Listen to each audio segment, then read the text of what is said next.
Christopher Millardo with Pop Turned, and I gotta say, I really love watching the first 5 episodes. And is it okay if I can talk spoilers? Because this show really deals with sort of like the sign of the times, with like some of the racial injustices that this show really sort of has in a subtle way, to like from that like present transfer moment in like the future episodes, to even in like some of the glaring like sort of glares that are given into this show as well. So for you, what is like the importance in exploring that, and how do you think it sort of plays into this supernatural aspect?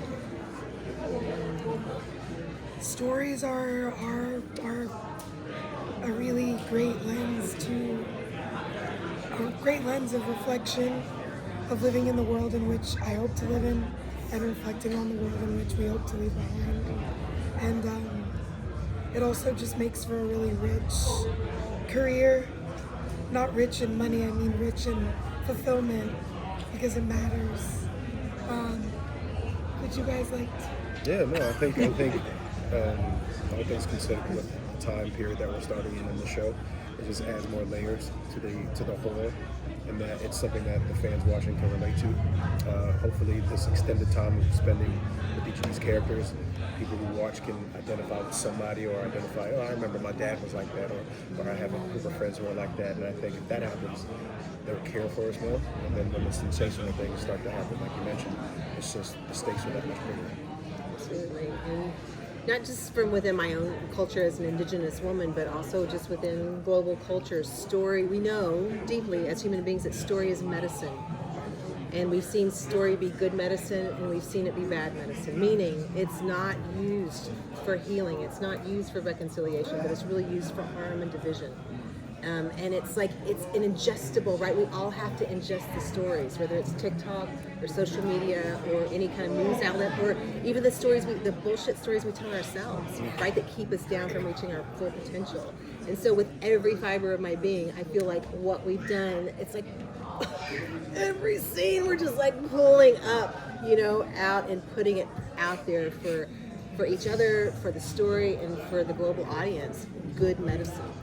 Yeah, it's both, it's entertaining and it's confronting. Good. Is there like any moment that sort of made you tear up when you like thought about that in the show while you guys were filming it? She always makes me cry.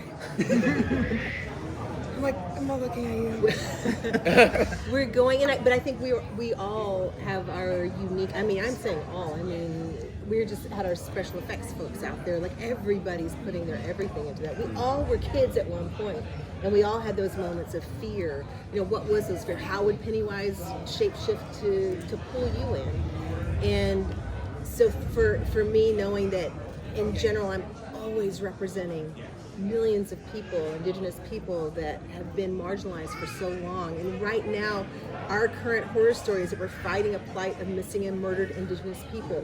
People are going missing every day, and they're not coming back, and we're trying to get their bodies back, and we can't find them. And it's really like Derry on a massive scale. It's a real horror story. So every scene is seeded with a truth that's happening right now. And that definitely gets, sometimes Kimberly would get teared up, and you're like, you can't, you've got to focus, but also my character Rose wouldn't do that either. But she has those eyes, the things I've seen. The things I've seen, yeah. And you move through it anyway, and that's what I think this story tells us. Which is the condition of the human spirit. We have so much potential. That's right. And yet we are this, but we could be that. And it's like this, I don't know. I have a sense, Charlotte has a sense, it just doesn't have to be this way. But I think we all feel that and know that. Thank you. Hi guys, I'm Lauren Rouse from The Direct. Congratulations on this series, particularly the horror sequences, those nightmare sequences are so incredible. Scary. Very scary. I was wondering if you could tell me what it was like to film those, particularly what was practical and what was visual effects, like on the day. I think they had a pretty decent balance. A lot of it obviously has to be CGI, just because of the circumstances of filming, like in the tunnel. Most of the tunnel was practical, and they built it on a stage and filled it up with water. And then it was crazy, and it was actually like a pretty large set. You could maybe not quite get lost, but you could definitely swim in it. That's for sure. You could do that, It was deep. Like it was like I'm 6 feet. It was chest high in certain parts of the tunnel. but a lot of the monster elements weren't super practical just because they couldn't get wet, and there was a lot of things that they couldn't do. But yeah, it was a happy medium. I don't know, I can't remember all the scenes. That was me that. Oh yeah, that was Yes. Oh my god. I was supposed to be like, really? I was like, she's a dancer, so I was like, she was doing like, you know, a It little, was like she was about to do like a little like a thriller thriller. joint. That's why I believed it. I was like, damn. I was like, what? It was you the whole time. But they did what they could as far as helping us out with what we couldn't see. You know, Agreed. Awesome. Believe it. sometimes it was a tennis ball. Sometimes it was a tennis ball. But rarely was it a tennis ball or green screen. A lot of the set was built, or we were physically on location. Yeah. There's a lot of practical. The set, it's like, I mean, I keep joking. I'm like, it's not television, it's HBO. But it's also very much like, it felt like it's a film. Felt like a film. No, Yeah. it felt like a film. And you all seen 1 through 5, right? Yes. Doesn't it feel like a 5-hour film? Yes. And I Yeah. hope it will feel like an 8.5-hour film. Yeah. When you finish it. Yeah. It's incredible. It's so good. I loved it. I watched it all back to back. I didn't even Nice. stop. I was So like, ah, good. and I was like, that's it. I need more. It's so good. But I'm Tessa with Mama's Kiki, and I want to talk to you guys about the expansion of the lore that we get here. You know, going into the book, but even past that, and like what your reactions were when you first read how deep it was going to go, and like especially for you with your connection to it. Sure. It was really exciting, and it's been something that's been a long time coming. And such a gift to get to work with Barbara and Andy and doing that. My first, we know as actors, right, we're excited to take jobs. But within this world, I didn't know what I was auditioning for. Everything was NDA. I was auditioning with material that wasn't my character. I just liked what the character represented. You know, it was like this woman that she's a warrior and she's carrying this indigenous knowledge. I'm like, this is great. What am I saying yes to? And then they told me it, and I'm like, okay, there's all this indigenous underpinning. How are they going to represent that? Who are the hearts behind this, this piece of storytelling? And I think within 24 hours, I was on a Zoom with Andy and Barbara. I had a list. I'm talking a 2-page on a notebook, 2-page list of questions. Well, how did this happen? How did this happen? Like, we know the land. We know this entity. We've been dealing with it for thousands of years. Why couldn't we? Right? There's like, I'm pretty sure we would, but they had all of the questions answered. And it's such a beautiful, you'll start to see, it's such a beautiful, in my language we have a word called sk'ul. And sk'ul is the spiral that goes up the teepee pole. But sk'ul also is the Fibonacci sequence. It's the Milky Way. It's the inner ear. And so it's this beautiful cycle that we're not just us. We're our mom and dads. I mean, think about our parents standing behind us, our grandparents standing behind us, our great-grand. Like, how many people just in this circle would be in this room if we just went back 4 generations? Right.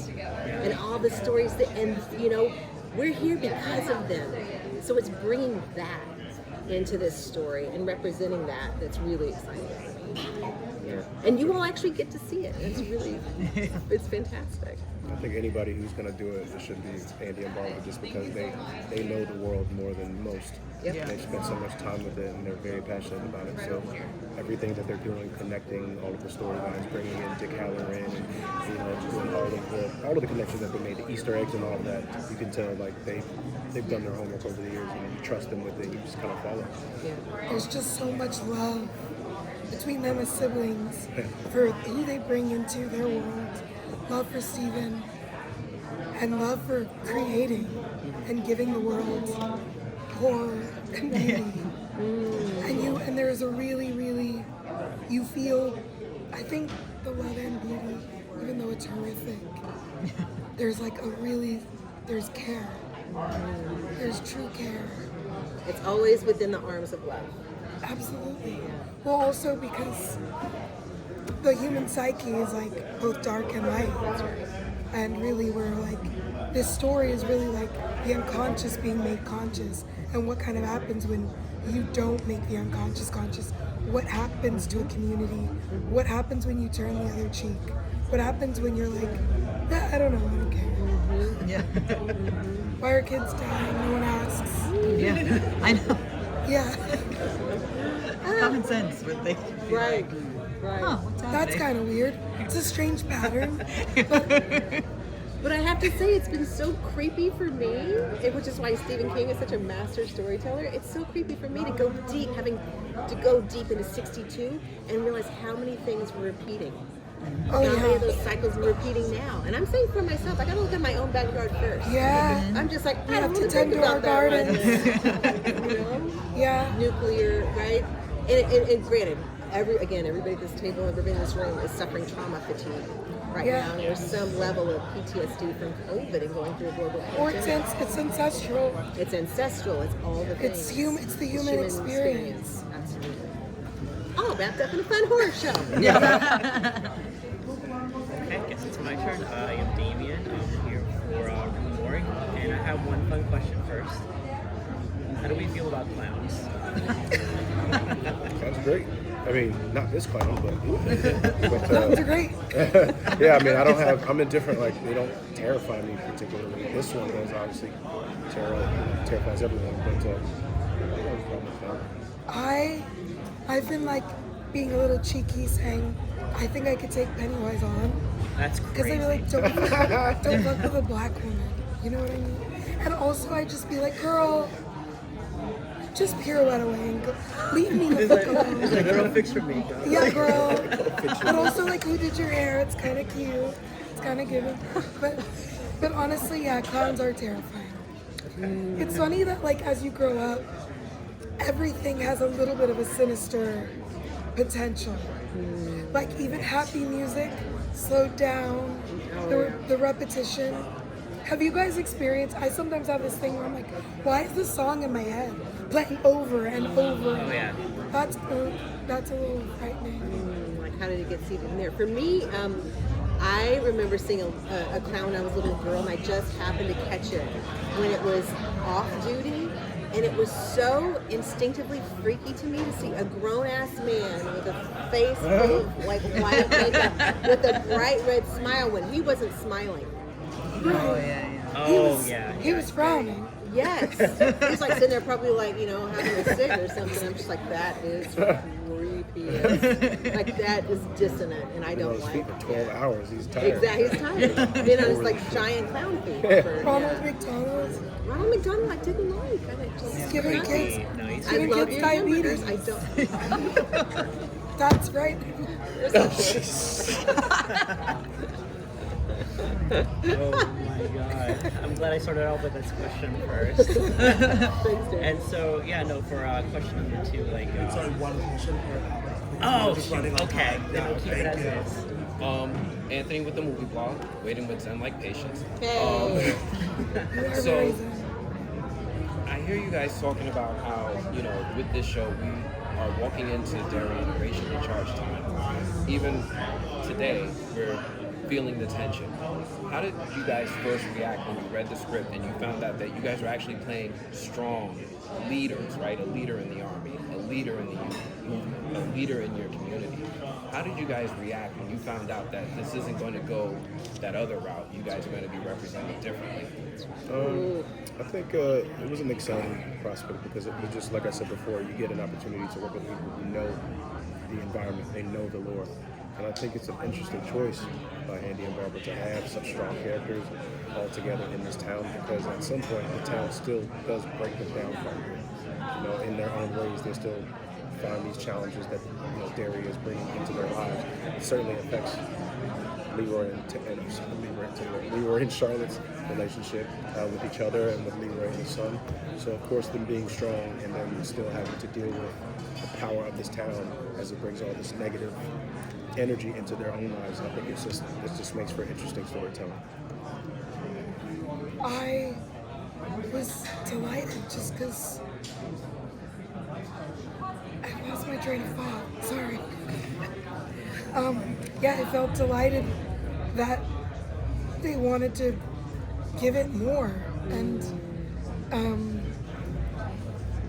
these are as much as, I mean, what could be more insidious and horrific than racism, people being mistreated because of color. So it's like, I mean, my character is very much focused on that, but also has a sense it's greater than that. But there is something very unnatural, even though it's Earth, of hating, even though that is part of the human consciousness. So I was excited that we were also confronting the horrific acts of our past that we are still dealing with. I thought what was really exciting was it feels like within the world of it that we've seen so far, I'm talking 90s series and the movies, the adults tend not to listen to the children and tend not to believe them.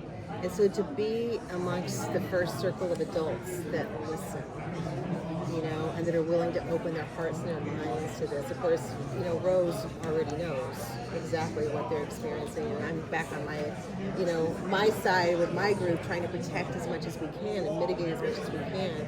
But in an anecdotal moment, I'm talking about as Kimberly, the actor who's been working my ass off my entire career for exactly what you see, just like characters of excellence and discipline, and yes, we're flawed, and yes, we bring our strengths and weaknesses, but it's like great characters who happen to be black, who happen to be indigenous, right? I'm not playing like, my people, let me tell you, I know the wisdom of my ancestors. I mean, you're not playing these you're playing real human beings with strengths and weaknesses in that story.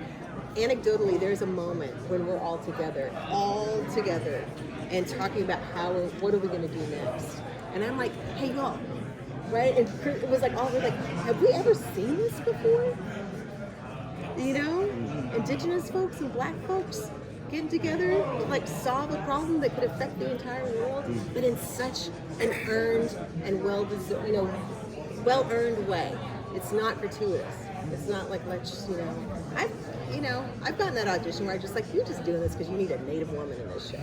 Of course. And I'm going to be your magical, I'm never going to be anybody's magical Indian.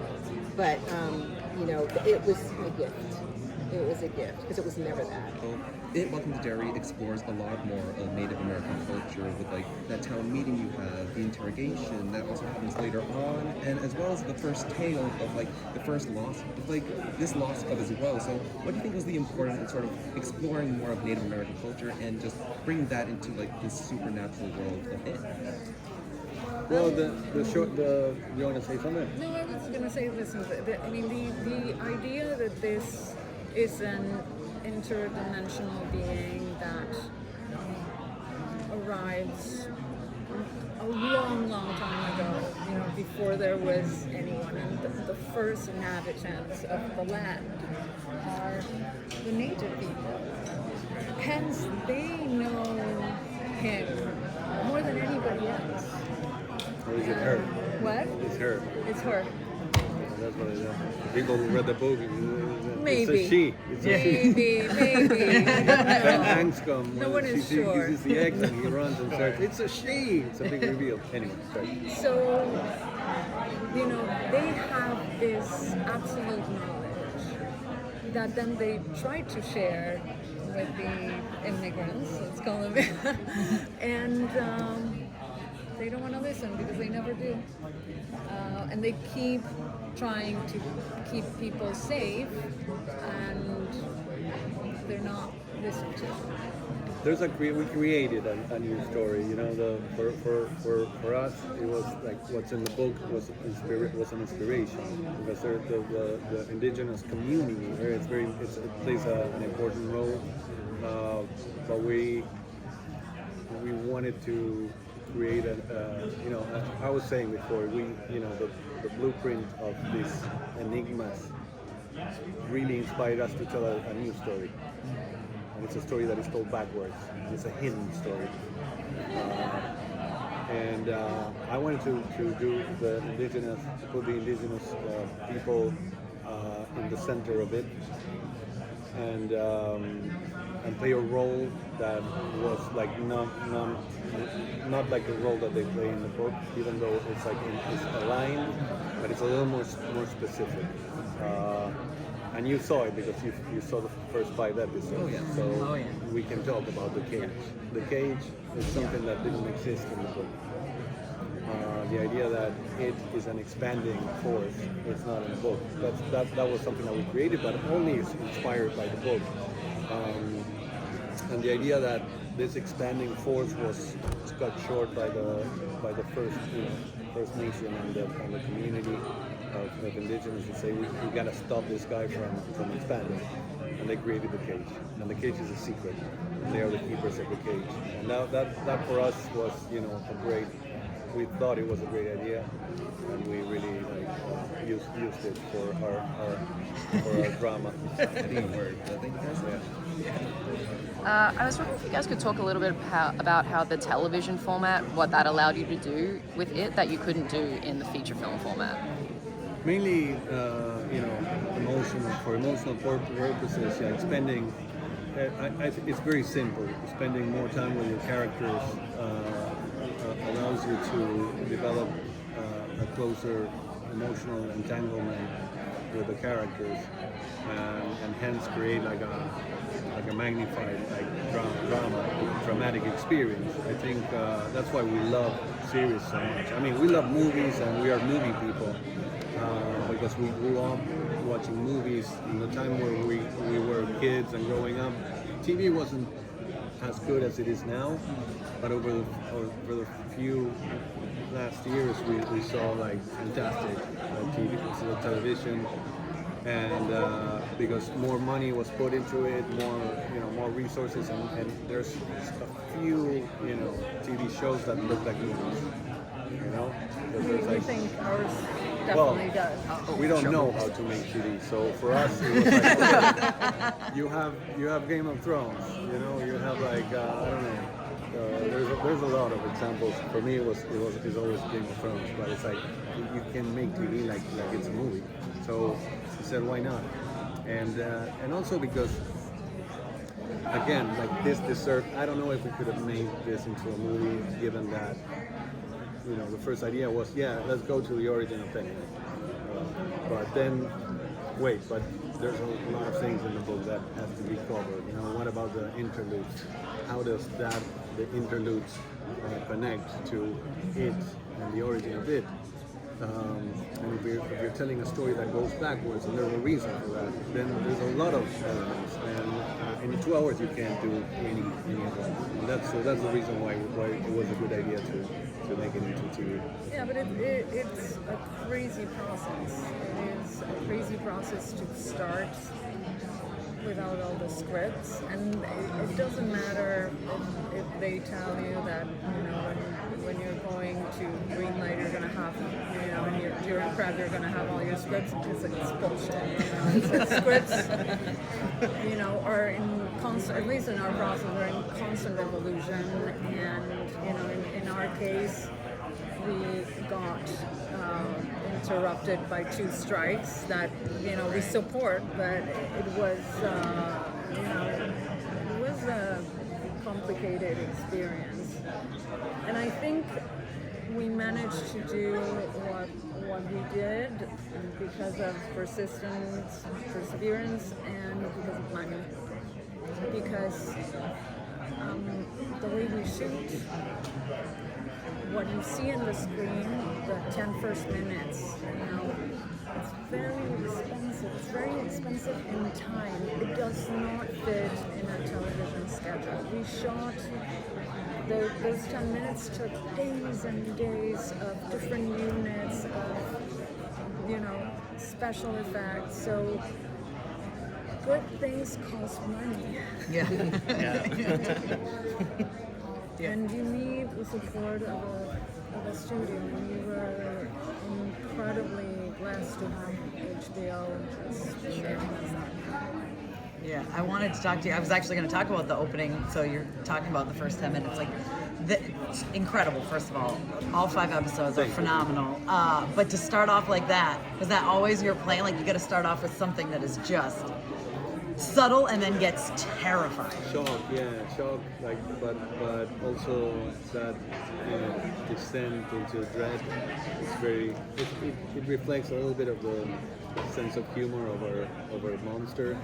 Yeah. That is it's horrific, but the idea that you're slowly boiled into this thing that you can't get out of, it was very attractive to me. There is no, I'm not going to go into that, but into influences and stuff. But Yeah, there's always like a twisted sense of humor about how it gets you, and also because it's a creature that really wants to season the flesh. Right. That's how it's described in the book, season the flesh.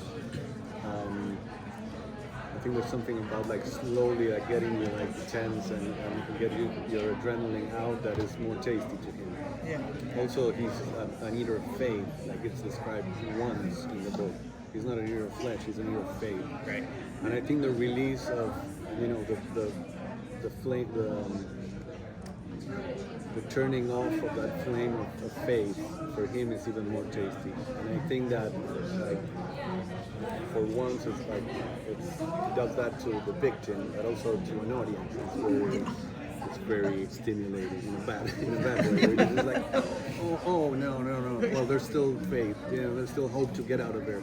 And he tries to open the door doesn't open. The gas station is not good. Oh shit!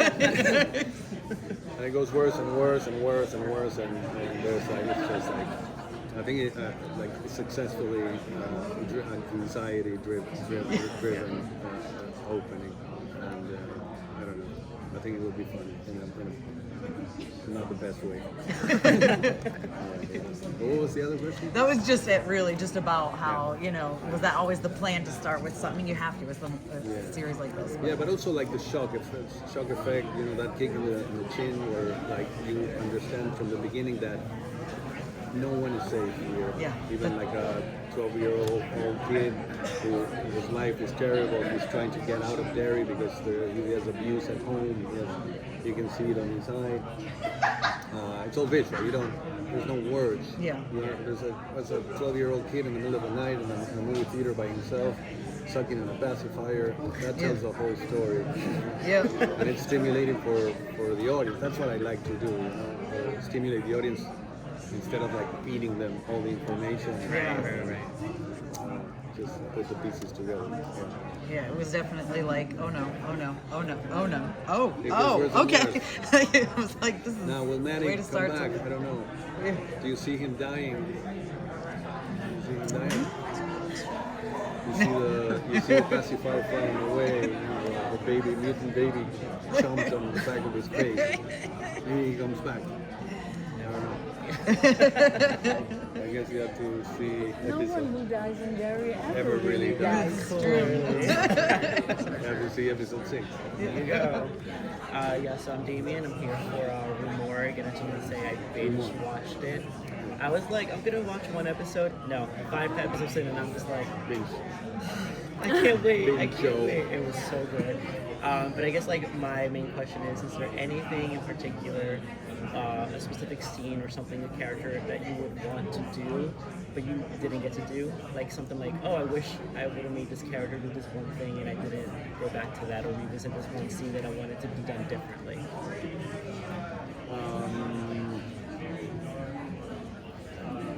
Yes, I think that probably. I mean, I'm very happy with the show, but in general, there's you have to make decisions about, you know, because unlike many shows where they put fluff in it, you know. Whereas like, okay, when is something going to happen? there are those shows. No. I'm not going to say what, but I'm sure you saw those shows where it's like an entire episode of like, why the hell did I see this? Oh, something happens in the end. Okay. This one, we had more than we needed. We had more than we could fit. So unfortunately, we had, even in the writing stage, you know, there was a whole thread about subplot about Paul Bunyan and you know, the statue. Oh yeah. And a reporter that came to town to cover the Paul Bunyan thing, and she immediately, because she's a foreign, she's a stranger, she immediately notices all the shit that is going on, and she identifies the fault in town.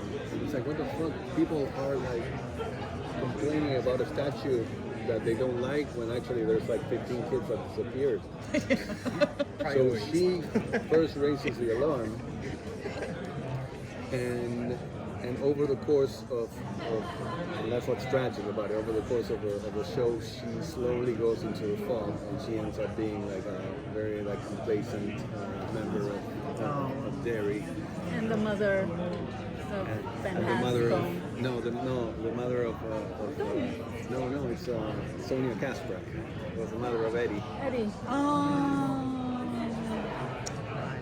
We didn't, but it was she She was was a bit of a tragic character. Yeah. Do you remember? Just on her couch. Yeah. so she was a very young, reporter, was full of energy, and she ends up being just complacent member of Derry Society. Which is And a she was super, visited- which is an incredibly strong theme in the blogs. The forgetfulness Show, and everything. So that was one, and especially, and she was visited by this incarnation of it that didn't want to give her. It was an incarnation of it that was just basically sucking her, like dragging her into forgetfulness. And it was a tiny version of Paul Bunyan's Blue Ox. I don't know if you know the ox. Yeah. So it was a very weird, like surreal, like presence that was there all the time, and she was like, looking around the corners, and this thing would appear, and it was a tiny ox that would smile to her, and she had the face of Bill Skarsgård. The ox had the face of Bill Skarsgård. Very weird. One of those things that we didn't do. And then probably the character of Polly, which is great. Polly is Rudy Mancuso. I love that character. Rudy's great. Rudy's I grew great. up on his like Vine and TikTok videos Oh, you first. did? So I already knew who he was. I was like, yes. It's amazing. Yeah, And I yeah. think that now in hindsight, I think we could have put some more weight to that character. But yes. Yeah, that's why I brought that up. I'm like, I wanted more of that. Well, spin-off maybe. Who knows? So yeah, that's it. Thank you, Anthony, with the movie blog. This show, first off, thank you for being my favorite emotional terrorist. But, this show, it dives into uncharted territory within the Stephen King universe, and you're actually tying things together that we haven't seen tied into Derry before. Can you talk to me a little bit about that process, that experience? Did you guys have to call Stephen? Like, what was it like to bring Halloran in here and just have his character expanded on?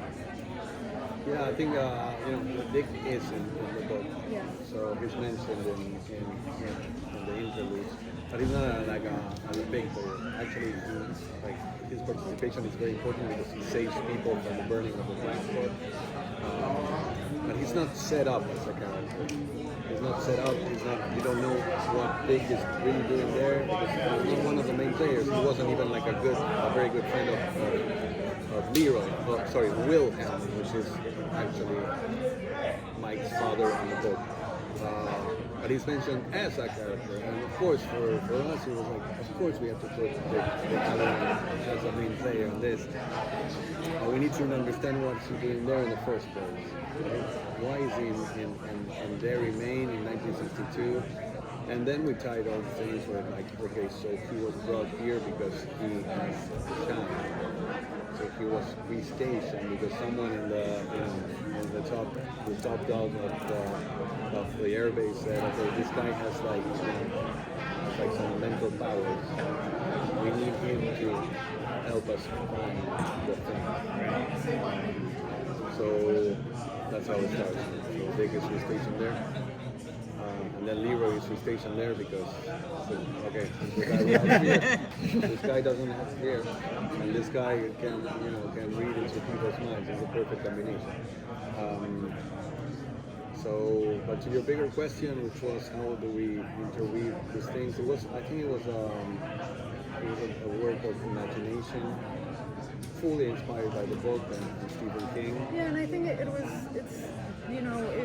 was very important for us to establish the bloodlines and the generations, and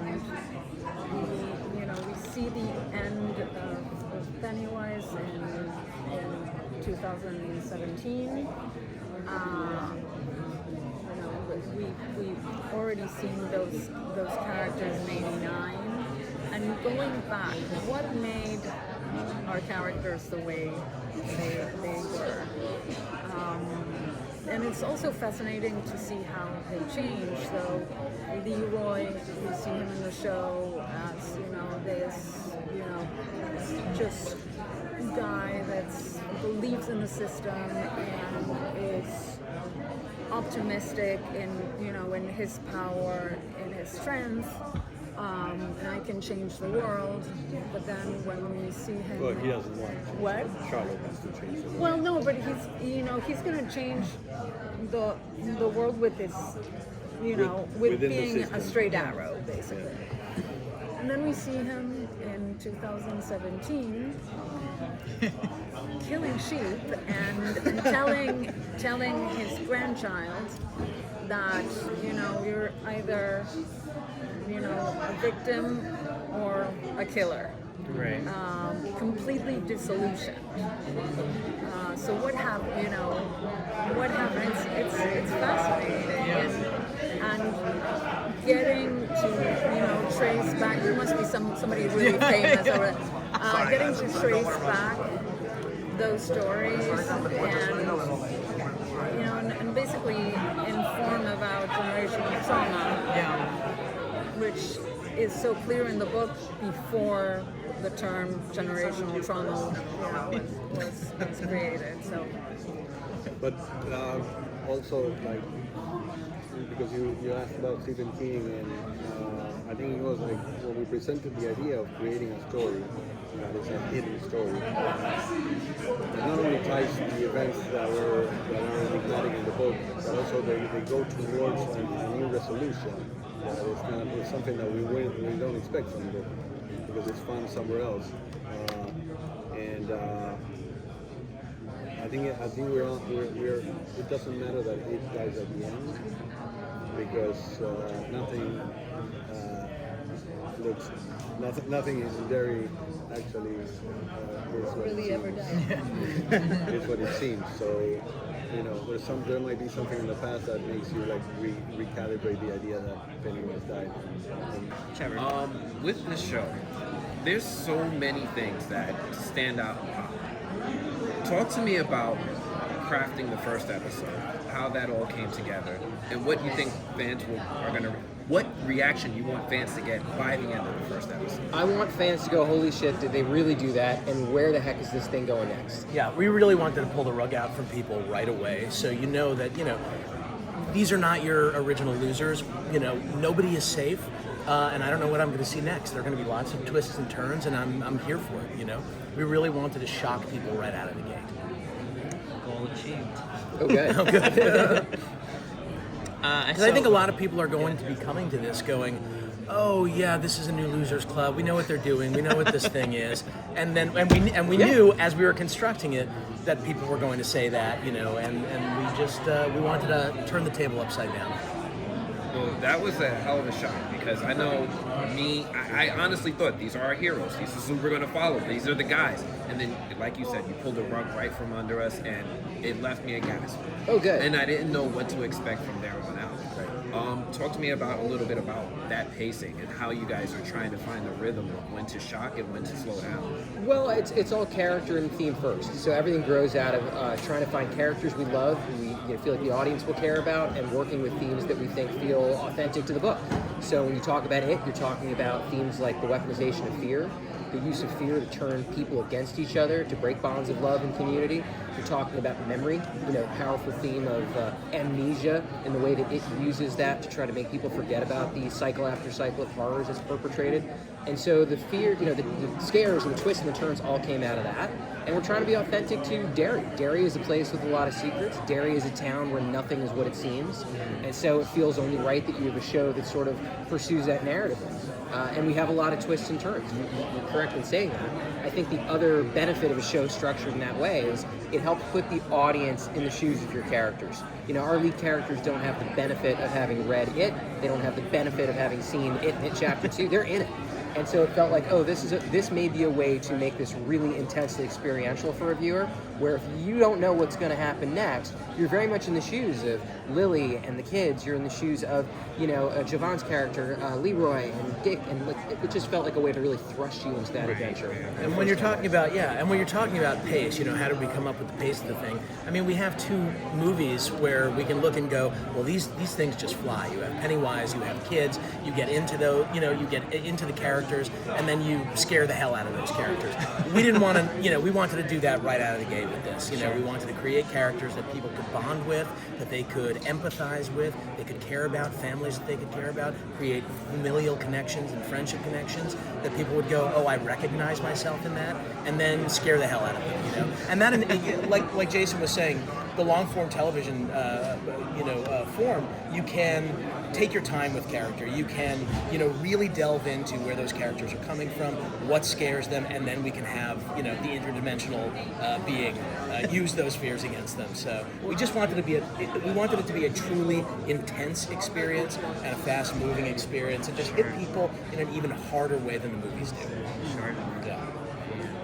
I think what I love about it is like having this in a series format gave me time to like marinate and have me care more about the characters. So I'm just like, every single one of them, like, I want to know more about you. It became a little overstimulated in the best way possible.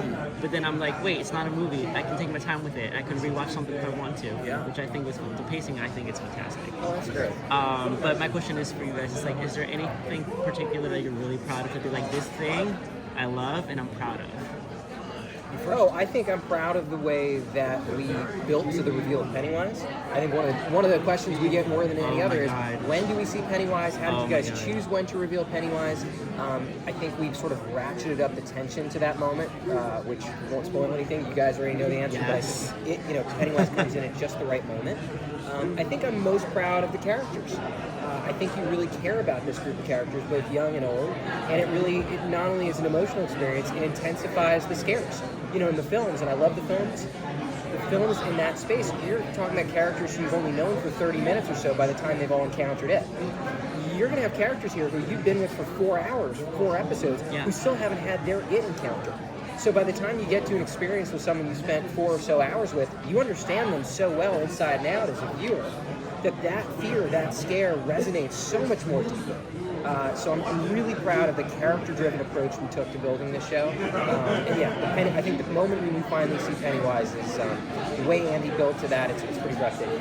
Yeah, and the cycle that we're doing in the show obviously is 27 years earlier than the It cycle in the movie, 89 to 62. I think what I'm proudest of, and I said it in the panel, I'm proudest that we didn't shy away from the fear and the hatred and the stuff that it could exploit of the time. Of that particular time in America. It would be very easy just to make this, a show about sweet kids in the early 60s who get, terrorized by it. You have another losers club and they have to defeat them. But this is a creature that feeds and exploits fear and hatred. What are the fears and the hatreds of the time? Well, I think that's very, very clear in 1962 in America, and we did not want to shy away from that because it felt like it would be untrue. Yeah, no, I think very well done, I have to say. I'm addicted. I can't wait for the rest. Oh, good. It just gets crazier and crazier. I will say that thing is, there are more twists. As much as you think you know where this is going by episode 5, you have no idea. This is going to some places I think that will really surprise you. You are in the same boat as our characters. You think you know what's happening. You think you know where this is going. You don't. And I think that's the joy of the show. To what Brad said, I do think that the network and Andy and Barbara and Stephen King, everyone sort of gave us the freedom and encouraged us to pull no punches. It certainly does not, and so we sort of couldn't either.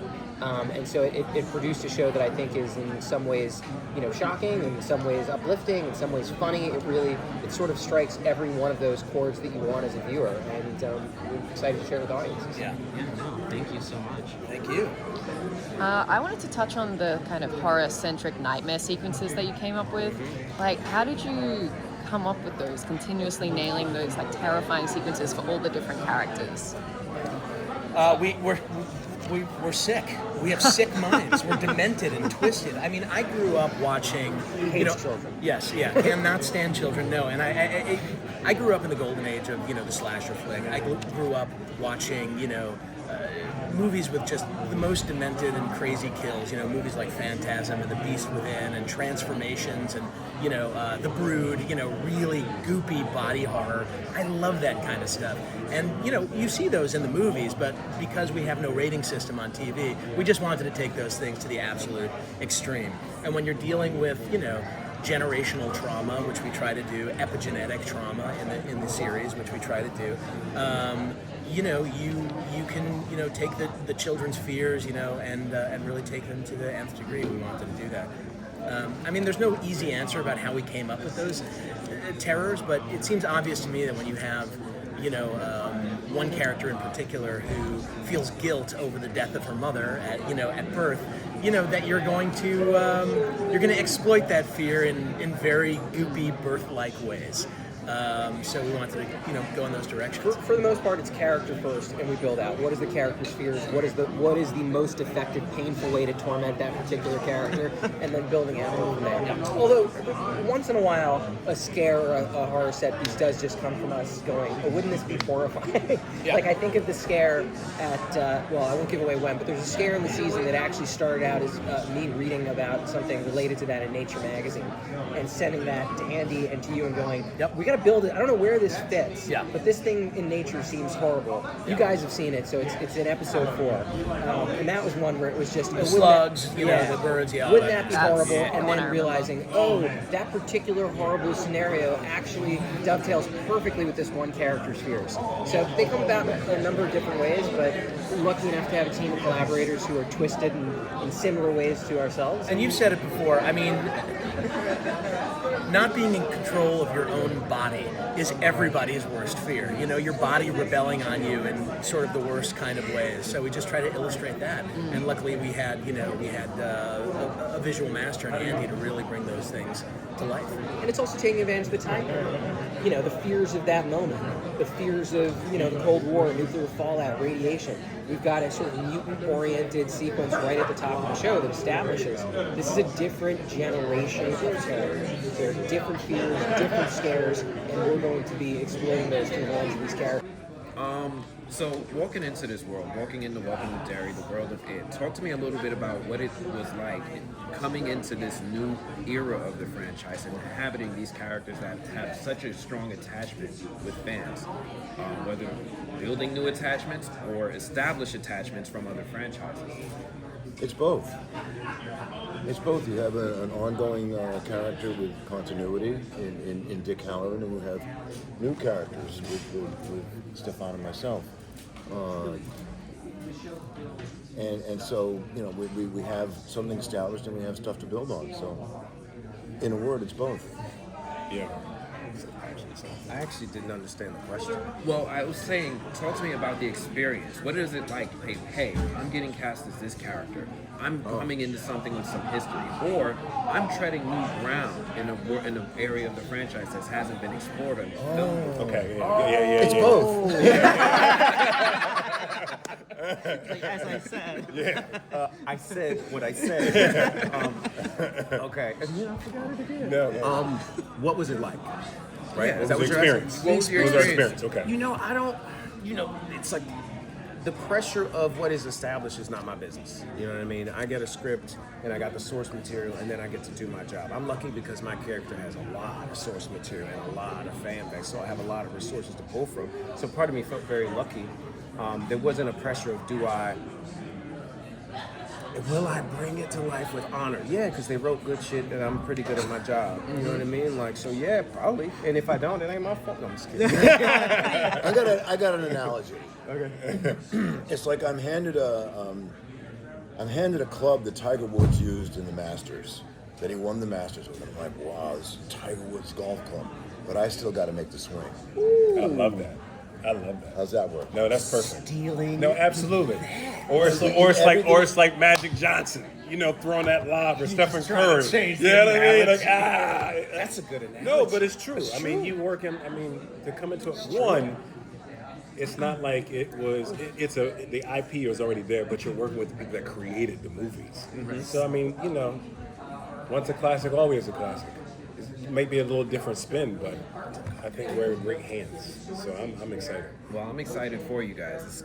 I know what it does for people's careers to get in these types of franchises. I'm very excited for you. Thank you. And for you, man, we got to see you talk to your grandma with the shine. Like, let's go. I've been waiting for this since Wow. since that's The wow. Shining. See? There right? it is. Like, Yeah. And that's what we That's want the people answer. to feel. Yeah.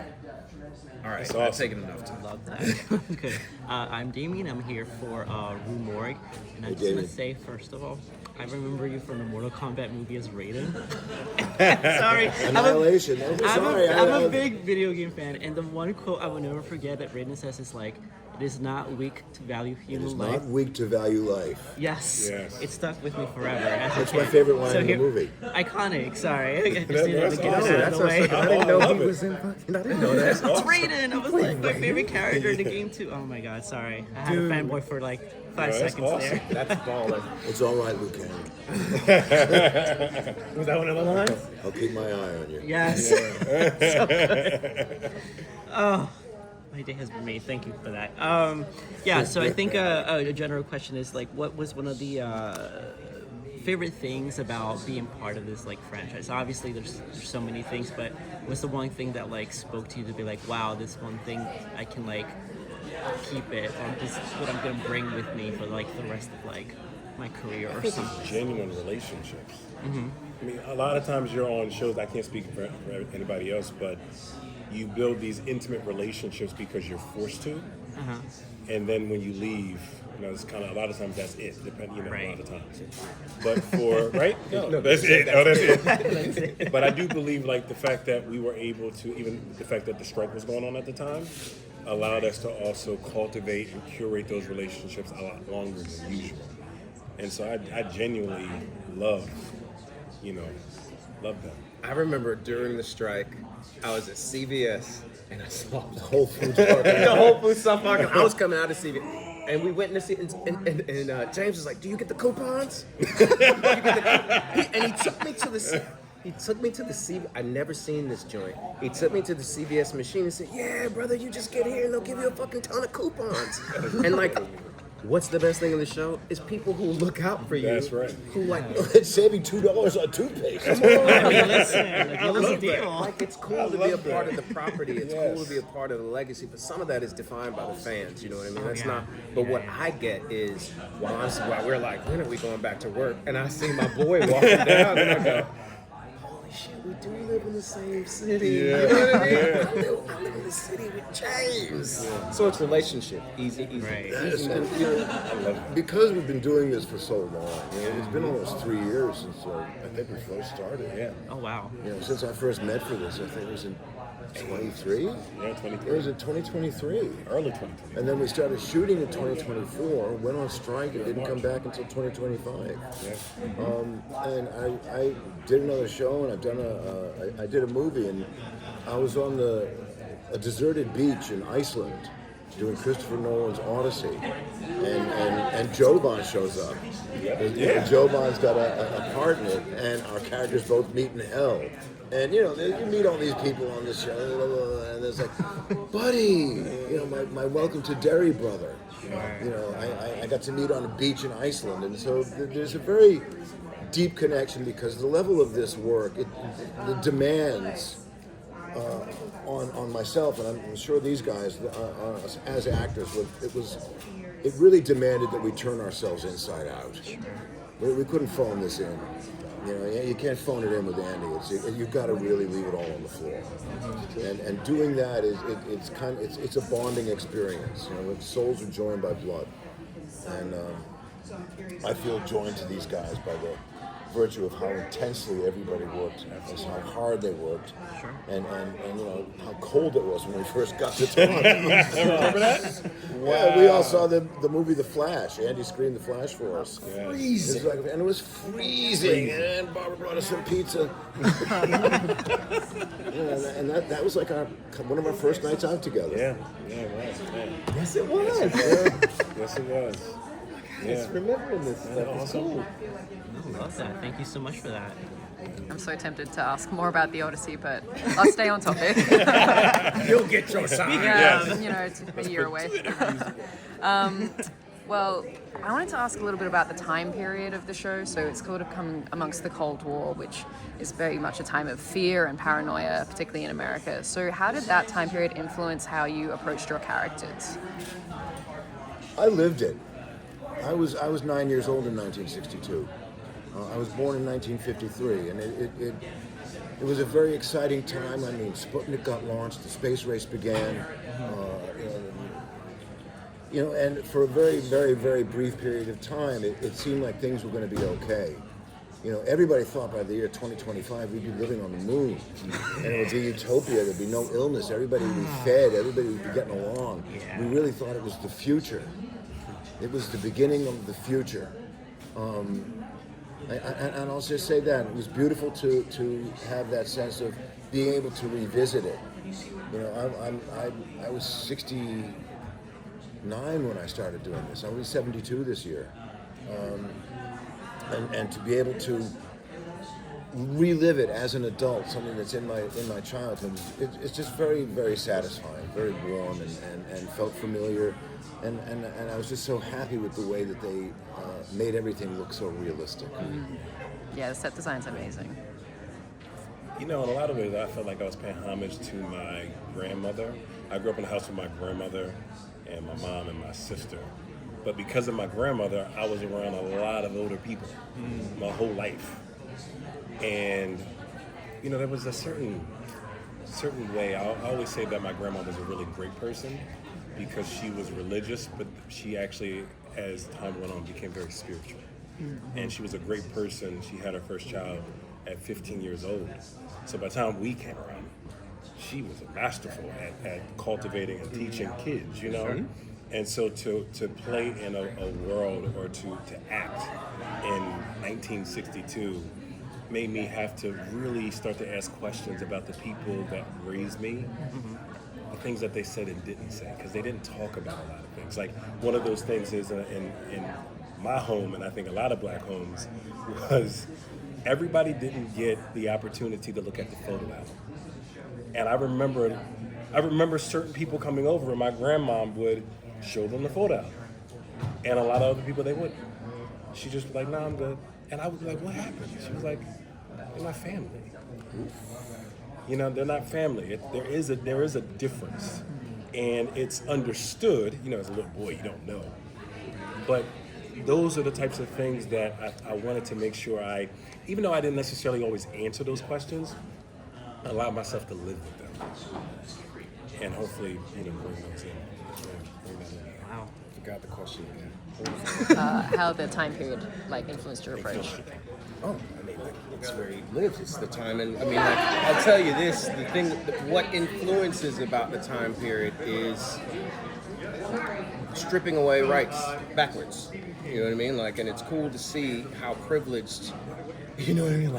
It's funny to be like, "Oh, the world's bad." No, we got a lot of privileges right now because if you go back to 1962, it's a lot less.